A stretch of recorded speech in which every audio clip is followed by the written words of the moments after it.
एक ऐसा गांव जहां पर बहुत ज्यादा संख्या में चोरियां होने लगती है और एक सीरियल किलर सिर्फ पुलिस वालों की पत्नियों को ही बहुत ही बेरहमी से मारना शुरू कर देता है। किलर उनकी गर्दन मोड़कर उन्हें मारता है और जाते वक्त उस जगह पर एक सिंबल छोड़ देता है। तो दोस्तों ऐसे में सीताराम नाम के पुलिस ऑफिसर, उसका ट्रांसफर होने की वजह से वो इस गाँव में आ जाता है, लेकिन उसके यहाँ पर आने के बाद वो किलर इंस्पेक्टर सीताराम की पत्नी को भी मार देता है। तो दोस्तों ये सीरियल किलर पुलिस ऑफिसर उनकी पत्नियों को ही क्यों मार रहा है और गांव में जो चोरियां हो रही है, क्या इन दोनों केसेस का आपस में कुछ कनेक्शन है? और दोस्तों क्या इंस्पेक्टर सीताराम इस सीरियल किलर को पकड़कर उससे अपनी पत्नी की मौत का बदला ले पाएगा? यही देखेंगे हम आज की मर्डर मिस्ट्री कहानी में, जिसका नाम है सीताराम बिनोय केस नंबर 18। ये कहानी फुल ऑफ सस्पेंस से भरी हुई है और एंड में आने के बाद इस कहानी के असली पत्ते खुलते हैं, इसीलिए दोस्तों वीडियो को एंड तक जरूर देखना। तो दोस्तों मेरा नाम है किरण और आप देख रहे हैं हॉरर बॉक्स हिंदी। अगर आपको भी ऐसे ही मर्डर मिस्ट्री मूवीज देखना पसंद है तो हमारे चैनल को सब्सक्राइब जरूर कीजिए, क्योंकि हम आपके लिए ऐसे ही वीडियोस लाते रहते हैं। तो चलिए बिना किसी देरी के शुरू करते हैं आज की कहानी। कहानी की शुरुआत में हमें एक पुलिस ऑफिसर को दिखाया जाता है जिसका नाम होता है सीताराम। वो हवेली नाम के गांव में काम करता है, लेकिन एक दिन सीताराम का किसी दूसरी जगह पर ट्रांसफर हो जाता है। अब कुछ फॉर्मेलिटीज पूरी करने के लिए वो पुलिस स्टेशन में आता है और वहां आने के बाद सीताराम देखता है कि एक पुलिस वाला केस नंबर 18 को स्टडी कर रहा होता है। सीताराम उस पुलिस ऑफिसर से यही सवाल करने लगता है कि आप इस केस में क्या देख रहे हो? तो वो पुलिस वाला सीताराम को कहता है कि कुछ नहीं सर, बस टाइम पास के लिए इस फाइल को स्टडी कर रहा हूँ, क्योंकि ये केस अनसॉल्व है ना, इसीलिए मुझे थोड़ी क्यूरियोसिटी थी, इसलिए मैं देख रहा हूँ। खैर अब उसके बाद सीताराम एनागेट नाम के गाँव में जाता है, मतलब कि यहीं पर उसका ट्रांसफर हुआ होता है। अब वहाँ का कांस्टेबल जिसका नाम होता है मनी, वो सीताराम से कहने लगता है कि सर हमने आपके लिए घर देख लिया है, और क्या आपके साथ मैडम नहीं आई? सीताराम कहने लगता है कि नहीं, वो कल आने वाली है और इसी दरमियान मुझे घर की साफ सफाई भी करनी है। उसके बाद सीताराम अपने नए घर में जाता है जहाँ पर वो अपना लगेज वगैरह अरेंज कर देता है। अब उसके अगले दिन हम देखते हैं सीताराम जब पुलिस स्टेशन जा रहा होता है तो वो अपनी वाइफ से कॉल करके कहने लगता है कि मुझे यहाँ पर घर मिल चुका है और मैंने यहाँ पर सारा सामान भी अरेंज कर लिया है और फिलहाल मैं यहाँ पर पुलिस स्टेशन जा रहा हूँ, और जब तक तुम यहाँ पर पहुंचोगे तो मुझे कॉल कर लेना, मैं कांस्टेबल के हाथ उस घर की चाबी भिजवा दूंगा। खैर अब सीताराम पुलिस स्टेशन में आकर अपने काम में बिजी हो जाता है और उसके कुछ देर बाद में सीताराम को एक कॉल आता है और उस कॉल को आंसर करने के बाद सीताराम फौरन अपने घर की तरफ भागने लगता है। दरअसल दोस्तों यहाँ पर हुआ यह था कि सीताराम के घर पर चोरी हो गई थी।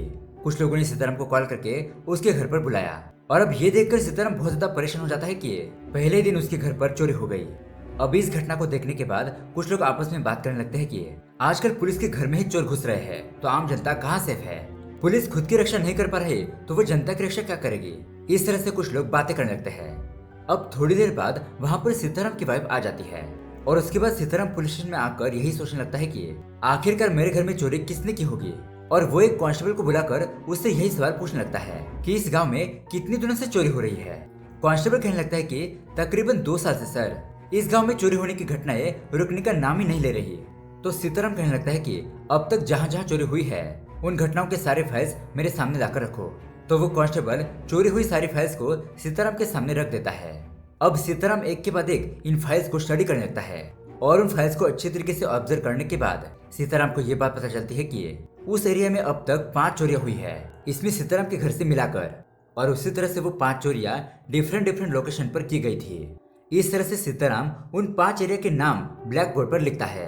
उसके बाद सीताराम मनी को बुलाकर ये कहने लगता है कि चोर लोगों ने ये 5 चोरियां बहुत ही प्लानिंग के साथ की है। इसका मतलब यह है कि ये चोर इस एरिया के चप्पे चप्पे को जानते हैं और हर घर की सिचुएशन भी उन्हें पता होगी। शायद दिन में ये लोग कुछ आम सा काम करते होंगे और ये काम करते करते वो इस एरिया के घर को डीपली ऑब्जर्व करते होंगे और उनके हर एक चोरी के दरमियान बहुत दिनों का गैप है। इसका मतलब तो साफ है कि वो पक्का प्लानिंग करके ही घर के अंदर घुसते हैं और चोरी करने के लिए शायद ये चोर कोई आम सा बिजनेस करते होंगे, जैसे कि गली मोहल्ले में घूम घूम के बिजनेस करना, फॉर एग्जांपल वेजिटेबल को बेचना, मच्छियां बेचना। इस तरह से वो कोई भी हो सकता है, इसलिए लोग उनके ऊपर शक नहीं करते। अब दोस्तों उसके अगले सीन में हमें 3 बंदों को दिखाया जाता है, जिसमें से एक का नाम होता है नागा, दूसरे का नाम होता है देवा और तीसरे का नाम होता है सीना। नागा हर एक मोहल्ले में जाकर मच्छियां बेचा करता है और उसी तरह से देवा और सीना ये दोनों केबल लगाने का काम करते हैं। और दोस्तों इन तीनों ने ही गांव के काफी सारे घरों को लूटा होता है और उसी तरह जो सीताराम के घर पर भी चोरी हुई है और उसके पीछे भी इन्हीं 3 लोगों का हाथ होता है। तो अब यहाँ पर मनी सीताराम से कहने लगता है कि सर आपके हिसाब से तो इस गांव में नागा नाम का एक बंदा है जो मोहल्ले मोहल्ले में जाकर मछलियां बेचने का काम करता है। लेकिन सर वो तो बहुत ही अच्छा लड़का है, बीच बीच में वो पुलिस स्टेशन आता रहता है और मेरी जान पहचान वाला है। तो सीताराम कहने लगता है कि मैं उसकी बात नहीं कर रहा हूँ, हम जिन चोरों को ढूंढ रहे हैं वो डेफिनेटली दिन में ऐसे ही काम करते होंगे। खैर उसके बाद सीताराम बोर्ड के ऊपर उन 5 हीरोइन के नाम लिखता है और उसी तरीके से उस एरिया के बीच के डिस्टेंस को भी। तो अब इस चीज को डीपली ऑब्जर्व करने के बाद सीताराम को ये बात पता चलती है कि अगर इन सारे नंबर्स को मिला दिया जाए तो यहाँ का पिन कोड नंबर निकल कर आता है, मतलब कि 5774। और उसके बाद अगली चोरी सीताराम के घर से 3 किलोमीटर की दूरी पर होने वाली है, क्योंकि उस पिन कोड में 4 के बाद 3 नंबर आता है। सो अब जिस तरह से सीताराम ने गेस किया था उसी तरह से नागा और उसकी गैंग ये भी यही प्लान करते हैं कि हम आने वाले दिनों में 3 किलोमीटर की दूरी पर ही चोरी करेंगे। और नागा कहने लगता है कि इसके बाद हम एक और चोरी करेंगे और यहाँ से हमारा टारगेट कंप्लीट हो जाएगा और उसके बाद में एज यूजुअल हम दूसरे गांव में शिफ्ट हो जाएंगे। खैर अब यहाँ पर ये जानने के बाद सीताराम कांस्टेबल को बुलाकर उसे कहने लगता है कि मेरे घर से 3 किलोमीटर की दूरी पर जो घर है उन सारे घर की डिटेल्स मुझे चाहिए और उसी तरह से गांव के हर एक बंदे पर नजर रखना। जो कोई भी बंदा अजीब सी हरकतें करते हुए नजर आए तो उसे पकड़ लो और पुलिस स्टेशन लेकर आओ।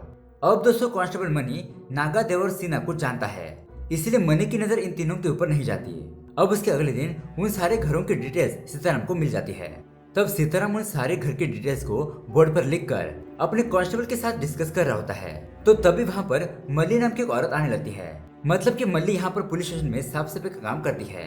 तो सीताराम मल्ली को अंदर आने से रोक देता है और थोड़ी देर बाद आने के लिए कहता है और उसके बाद सीताराम उन घर के डिटेल्स के बारे में कांस्टेबल के साथ डिस्कस करने लगता है कि नेक्स्ट स्टोरी इन 9 घरों के आसपास से किसी घर में होने वाली है।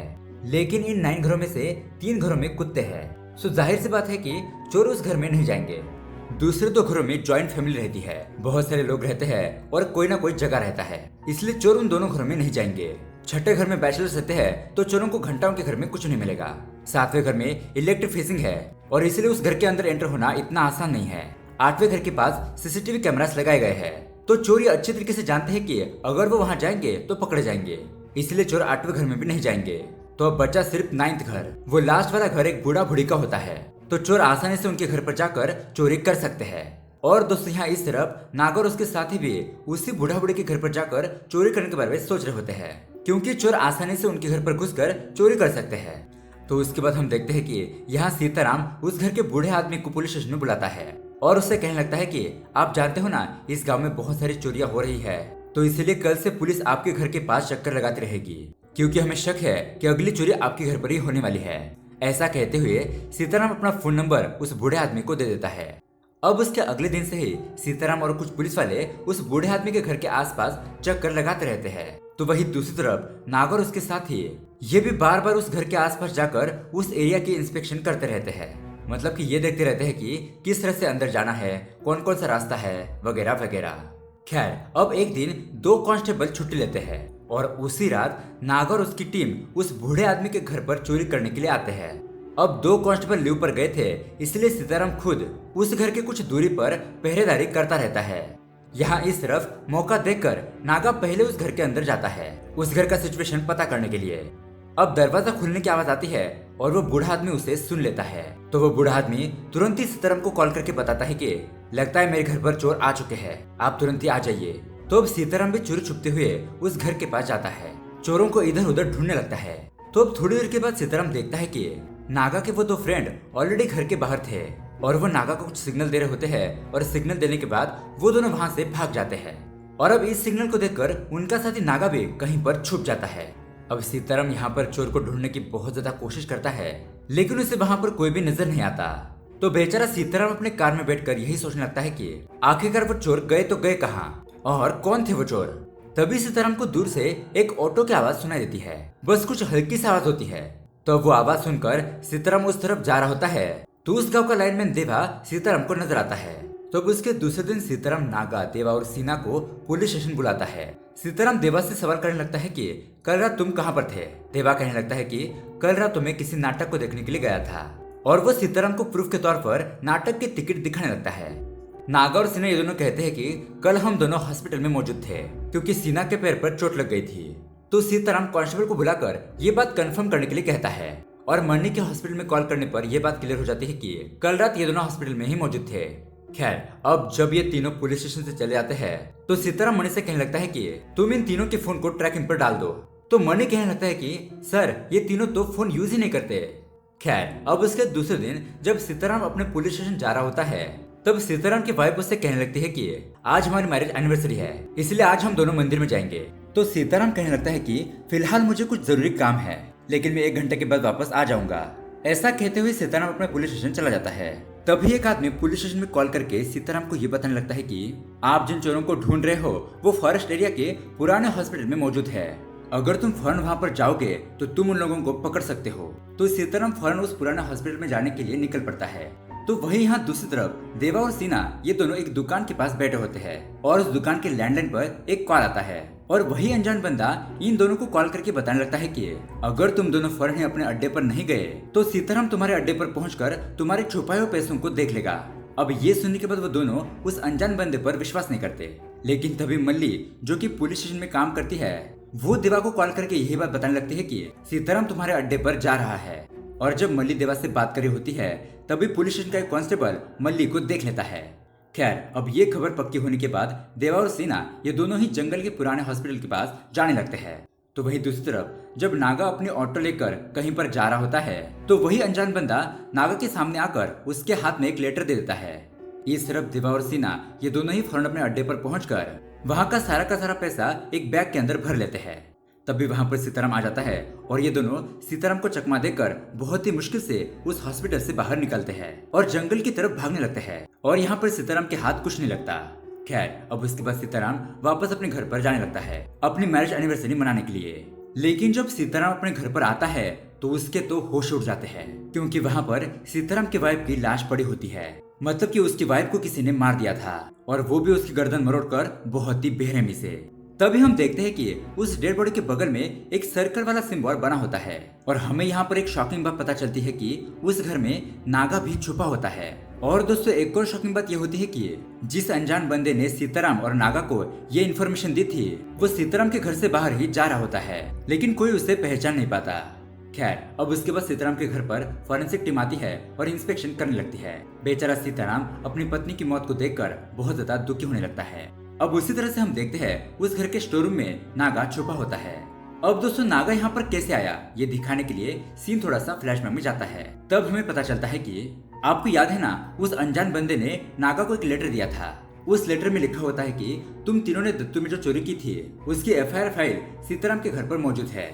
आज दोपहर को तुम्हारे खिलाफ एफआईआर रजिस्टर होगा, इसलिए तुम सीताराम के घर पर जाकर उस सबूत और फाइल को चुरा लो, वरना तुम तीनों का जेल जाना पक्का है। और दोस्तों, उस लेटर के नीचे की साइड में यूर फेथफुली कांस्टेबल मनी ऐसा लिखा होता है। नागा सोचने लगता है कि ये कांस्टेबल मनी मेरी क्यों हेल्प करना चाहता है, लगता है इसे भी कुछ पैसे चाहिए। खैर, इसे मैं बाद में देख लूंगा। ऐसा कहकर जब नागा सीताराम के घर पर जाता है तो तब वहाँ पर सीताराम की वाइफ ऑलरेडी मर चुकी होती है और ये देखकर बेचारा नागा तो बहुत ज्यादा घबरा जाता है।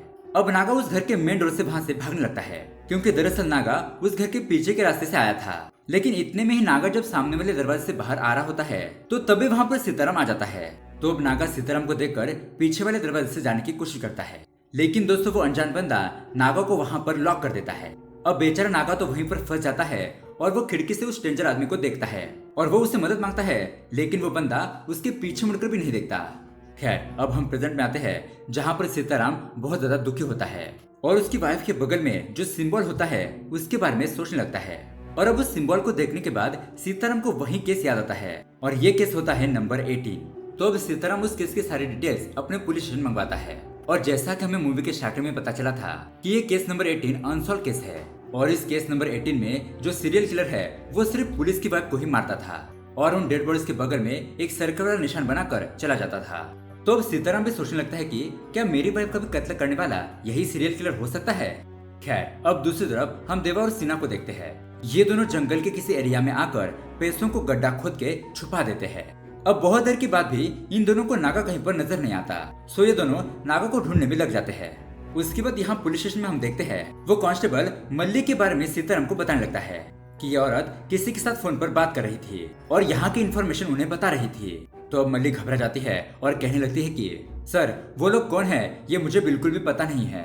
एक दिन वो अपना चेहरा कवर करके मेरे पास आए और मुझसे कहने लगे कि पुलिस स्टेशन में जो कुछ भी होता है, अगर तुम उसके बारे में हमें इन्फॉर्मेशन दोगी तो हम तुमको इसके बदले में थोड़े पैसे देंगे। तो इसीलिए मल्लिक छुप कर इन लोगों को इन्फॉर्मेशन देती रही और वो लोग भी चुपचाप उसके घर पर पैसे रखकर चले जाते थे। अब उसके बाद सीताराम उस फोन नंबर के बारे में पता करने के लिए कहता है जिस नंबर को मल्ली ने कॉल किया था। उस नंबर के बारे में पता लगाने पर पुलिस को ये बात पता चलती है कि वो नंबर एक दुकान का लैंडलाइन नंबर है। तो सीताराम उस दुकान वाले बूढ़े आदमी को अपने पुलिस स्टेशन में बुलाता है। वो बूढ़ा आदमी सीताराम को बताने लगता है कि सर, मेरी दुकान में तो बहुत सारे लोग आते जाते रहते हैं, लेकिन 2 बंदे ऐसे हैं जो मेरे फोन को हमेशा यूज करने के लिए आते हैं। सर, अब मेरी नजर इतनी तो अच्छी नहीं है और मुझे उन दोनों का चेहरा भी ठीक से याद नहीं है। तो अब यहाँ पर सीताराम देव और सीना के ऊपर शक करते हुए उन दोनों को पुलिस स्टेशन बुलाता है और उन दोनों की आवाज उस बूढ़े आदमी को सुनाता है। तो उनकी आवाज सुनने के बाद भी वो बूढ़ा आदमी कहता है कि नहीं सर, ये दोनों वो आदमी नहीं है, उन दोनों की आवाज तो थोड़ी अलग है। तो सीताराम देव और सीना को वहाँ से भेज देता है। दरअसल दोस्तों, यहाँ पर बात यह है कि जब कभी भी देवा और सीना ये दोनों उस दुकान पर जाते थे और उस फोन का यूज करते थे तो ये दोनों वहाँ पर अपनी आवाज बदलकर बात करते थे। इन तीनों का तो ये पहले से ही प्लान था, इसलिए बूढ़ा आदमी उन दोनों की आवाज को पहचान नहीं पाता। खैर, अब उसके बाद सीताराम उन 3 पुलिस ऑफिसर को अपने पुलिस स्टेशन बुलाता है। मतलब कि केस नंबर 18 में उस सीरियल किलर ने इन पुलिस वालों की वाइफ को मार दिया था। अब ये तीनों पुलिस ऑफिसर और सीताराम यही सोचने लगते हैं कि हम चारों में ऐसा कौन सा पॉइंट है जिसकी वजह से सीरियल किलर ने हमारी वाइफ को मार दिया। हम चारों लोग तो एक दूसरे को अच्छे तरीके से जानते भी नहीं है और उसी तरह एक शहर में ड्यूटी भी नहीं करते। हाँ, इलेक्शन के टाइम पर हमने ड्यूटी की होगी, लेकिन उस टाइम को याद करना ये बहुत ज्यादा मुश्किल है। तभी हम दूसरी तरफ यहाँ देवा और सीना को देखते हैं और वो यहाँ पर नागा को ढूंढ रहे होते हैं। लेकिन तभी हम देखते हैं कि वो अनजान बंदा इन दोनों को फॉलो कर रहा होता है। अब ये दोनों ये तय करते हैं कि एक बंदा यहाँ पर रुककर नागा की तलाश करेगा और दूसरा बंदा इस गांव से दूर जाकर रहने का इंतजाम करेगा। और दोस्तों, अब वो सीरियल किलर इन दोनों को फॉलो कर रहा था तो वो देवा को अकेला पाकर उसे मार देता है और उसी तरह से उसके पास भी वो सर्कल वाला सिंबल ड्रॉ करता है। तो जब सीताराम को ये बात पता चलती है तब तो उसके होश उड़ जाते हैं, क्योंकि सीताराम अब तो यही समझ रहा था कि वो सीरियल किलर सिर्फ पुलिस वालों की वाइफ को ही मारता है। लेकिन अब उसने अपना टारगेट क्यों चेंज कर दिया। अब यहाँ इस तरफ जब सीना नागा को ढूंढ रहा होता है तो उसे एक जगह पर नागा का ऑटो नजर आता है और एक्चुअली वो ऑटो सीताराम के घर के आसपास ही होता है। अब ये देखकर सीना समझ जाता है कि नागा यहीं कहीं आसपास है, इसीलिए वो उसको बुलाना शुरू कर देता है। और ऑफ कोर्स नागा भी सीताराम के घर के अंदर ही होता है। वो इतने दिनों से स्टोर रूम के अंदर ही बंद था। स्टोर रूम में इतने दिनों से नागा उस दीवार को छेद करते रहता है और फाइनली वो एक छोटा सा छेद बना ही लेता है। अब उसी छेद से नागा सीना को देखता है और वहाँ पर सीना को बुलाने लगता है। सीना भी नागा को पहचान लेता है कि यहाँ पर बेचारा नागा बहुत ही मुश्किल में है, तो तभी उस दीवार को तोड़ देते हैं। लेकिन तभी वहाँ पर वो सीरियल किलर भी पहुंच जाता है और वो नागा और सीना को मारने के लिए उनका पीछा करने लगता है। अब उसके बाद यहाँ इस तरफ हम पुलिस स्टेशन में सीताराम को देखते हैं। वो इस केस के बारे में ही सोच रहा होता है। तभी वहाँ पर पुलिस स्टेशन में 2 कांस्टेबल आपस में बात कर रहे होते हैं कि हमारे पुलिस स्टेशन में जो लेडी कांस्टेबल है ना, कमला, उसकी प्रेगनेंसी के लिए उसे कुछ पैसों की जरूरत है, तो हम दोनों मिलकर उसे पैसों की मदद करेंगे। तो अब यहाँ पर सीताराम प्रेग्नेंट का वर्ड सुनता है तो उसे कुछ कुछ बातें याद आने लगती है कि वो कुछ साल पहले किसी इलेक्शन के टाइम पर ड्यूटी कर रहा था और वहाँ पर कुछ और भी पुलिस वाले दारू पी रहे थे और तभी पुलिस वालों के पास एक बंदा आया और वो उन्हें बताने लगा कि उसकी वाइफ प्रेग्नेंट है। खैर, अब यहाँ पर हम सीताराम को देखते हैं जो कि दूसरे पुलिस स्टेशन में कॉल करके ये इन्फॉर्मेशन निकालने लगता है कि 2014 के इलेक्शन के टाइम पर क्या कोई औरत गर्दन टूटने की वजह से मर गई थी। तो वहाँ का पुलिस ऑफिसर कुछ फाइल्स को देखकर सीताराम से कहने लगता है कि हाँ सर, उस वक्त रीटा जॉर्ज नाम की एक औरत गर्दन टूटने की वजह से मर गई थी और उसके हस्बैंड का नाम बिनॉय जॉर्ज है। तो उसके बाद सीताराम फौरन बिनॉय जॉर्ज की फोटो मंगवाता है और सीताराम सोचने लगता है कि आखिर बिनॉय और ये दिबा के बीच क्या रिलेशनशिप हो सकता है। उसकी बहुत ज्यादा सोचने के बाद भी उसे कुछ पता नहीं चलता। अब उसके बाद सीताराम दोबारा से उसी पुलिस ऑफिसर को कॉल करता है और उसे ये पूछने लगता है कि 2014 में तुम्हारे एरिया में सीरियली चोरियां हो रही थी क्या। वो पुलिस ऑफिसर कहने लगता है कि हाँ सर, उस वक्त हमारे एरिया में बहुत सारी चोरियां हुई थी और वैसे अचानक वो रुक भी गई। अब ये सुनने के बाद सीताराम को कुछ इंसिडेंट याद आने लगते हैं कि 2014 में सीताराम किसी इलेक्शन की ड्यूटी पर था और लगातार ड्यूटी करने की वजह से बेचारा सो नहीं पाया था, इसीलिए वो गाड़ी के अंदर बैठकर थोड़ी सी नींद ले रहा होता है और बचे हुए 3 पुलिस ऑफिसर आने वाले लोगों की चेकिंग करने लगते हैं। तो यहाँ पर हमें पता चलता है कि उसी गांव में बिनॉय जॉर्ज नाम का एक बंदा रहता था अपनी पत्नी रीटा के साथ और उस वक्त उसकी पत्नी रीटा प्रेग्नेंट थी। अब उसी रात नागा, देवा और सीना ये तीनों उसी गांव में आखिरी चोरी करने के लिए आते हैं इन तीनों ने चोरी करने के लिए ऑलरेडी एक घर को सिलेक्ट कर लिया था, लेकिन वहां पर जाने के बाद उन्हें पता चलता है कि दरअसल उस घर का बूढ़ा आदमी मर चुका है, इसलिए उस घर के पास बहुत सारे लोग आए होते हैं। इसलिए अब इन तीनों चोरों को अपने प्लान को कैंसिल करना पड़ता है। लेकिन पता नहीं तीनों के अंदर ऐसी क्या चिड़ मचती है कि ये तीनों किसी भी तरह इस गांव में आखिरी चोरी करके यहाँ से जाएंगे, ऐसा ही सोचते हैं। और ये लोग बिनॉय का घर चूज करते हैं और उस वक्त बिनॉय अपने ऑर्केस्ट्रा के ऑफिस में मौजूद होता है। यहाँ पर मौका देकर ये तीनों ही चोर बिनॉय के घर के अंदर घुस जाते हैं। अब घर में बिनॉय की पत्नी रीटा सो रही होती है और तभी उसे कुछ आवाजें सुनाई देती है। तो रीटा समझ जाती है कि उसके घर में कोई चोर घुस आए हैं। इसलिए रीटा फौरन अपने पति बिनॉय को कॉल करती है और यही कहने लगती है कि बिनॉय तुम फौरन अपने घर पर आ जाओ, मुझे लगता है कि हमारे घर पर चोर घुस गए हैं। तो अब बिनॉय भी फौरन अपने घर की तरफ भागने लगता है। अब बिनॉय अपने घर पर जा रहा होता है तो ये पुलिस वाले बिनॉय को बिना वजह ही रोक लेते हैं। बेचारा बिनॉय इन लोगों से रिक्वेस्ट करने लगता है कि सर प्लीज समझने की कोशिश कीजिए, अभी मेरी पत्नी का मुझे कॉल आया था कि हमारे घर पर चोर घुस आए हैं और वहाँ पर मेरी पत्नी अकेली है और वो प्रेग्नेंट भी है, मुझे फौरन अपने घर पर जाना होगा, इसलिए मुझे छोड़ दीजिए। लेकिन यहाँ पर ये तीनों पुलिस वाले बिना की प्रॉब्लम को ना समझते हुए उसे गाना गाने के लिए कहते हैं। मतलब देखो हद है यार, ये लोग इस तरह से बिनॉय के साथ टाइम पास करने लगते हैं। अब उस जगह पर सीताराम फुल नींद में था, इसलिए उसे वहाँ पर क्या चल रहा है इसके बारे में कुछ भी समझ नहीं आता। वो तो ढंग से बिनॉय का चेहरा भी देख नहीं पाता। यहाँ इस तरफ बेचारी रीटा इन तीनों को रोकने की कोशिश करती है, लेकिन ये तीनों रीटा को धक्का देकर वहाँ से भाग जाते हैं। जब ये तीनों अपना ऑटो लेकर वहाँ से जा रहे होते हैं तो उनकी अपोजिट साइड की तरफ से बिना अपने घर पर आ रहा होता है। अब बिना घर पर आता है, लेकिन वो देखता है कि उसकी पत्नी रीटा मर चुकी होती है। मतलब कि दोस्तों हाथापाई के दौरान इन तीनों ने रीटा को जो धक्का दिया था उसकी वजह से रीटा का सर एक खटिया से जाकर टकराया और तभी उसकी गर्दन टूट गई थी, जिस वजह से बेचारी रीटा मर जाती है। और दोस्तों इस तरह से यहाँ पर ट्विस्ट रिवील होता है।